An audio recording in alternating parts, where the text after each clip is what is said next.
আমি একটা পার্টিতে যাচ্ছি, ফিরতে দেরি হবে।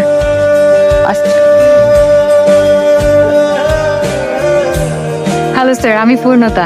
থ্যাংক ইউ সো মাচ, আপনি আপনার সুন্দর পার্টিতে আমাকে ইনভাইট করেছেন। I am really glad. আপনি কষ্ট করে আসছেন, আপনাকে অনেক ধন্যবাদ। আপনার সাহেবকে দেখছি না? আই মিন উনি বিজি, দেশের বাইরে গেছে আর কি। Oh no, my bad luck. No no no. Hello everyone, উনি হচ্ছেন পূর্ণতা, ইয়ং লেডি। ওনার দারুণ একটা আইটি ফার্ম আছে। উনি সারা দুনিয়া জুড়ে বড় বড় সব কাজ করে থাকেন। সবাই তো ওনাকে চিনতে পারছেন নাকি? আচ্ছা, আপনি একটু কথা বলেন, আমি আসছি। Excuse me. হ্যাঁ, হ্যাঁ শিওর। এখানে কি করছো? কেমন, এটা আমার পার্টি, এখানে প্লিজ আমাকে তো করো না এদের মাঝখানে।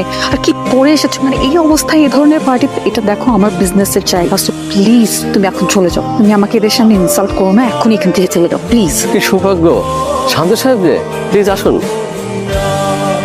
আপনি আসছেন, আমি সিরিয়াসলি বিশ্বাস করতে পারছি না। এক্সকিউজ মি এভরিওয়ান, উনি হচ্ছেন মিস্টার শাহরিয়ার শান্ত, একজন বিখ্যাত চিত্রশিল্পী। আমি প্যারিসে একজন বিখ্যাত চিত্রশিল্পীর কাছে ওনার নাম শুনেছি। ওনার কাছে শান্ত সাহেবের অনেকগুলো একটা ছবি আছে। উনি কিন্তু সব পার্টিতে যান না। আজকে ওনাকে পেয়ে আমি ভীষণ খুশি।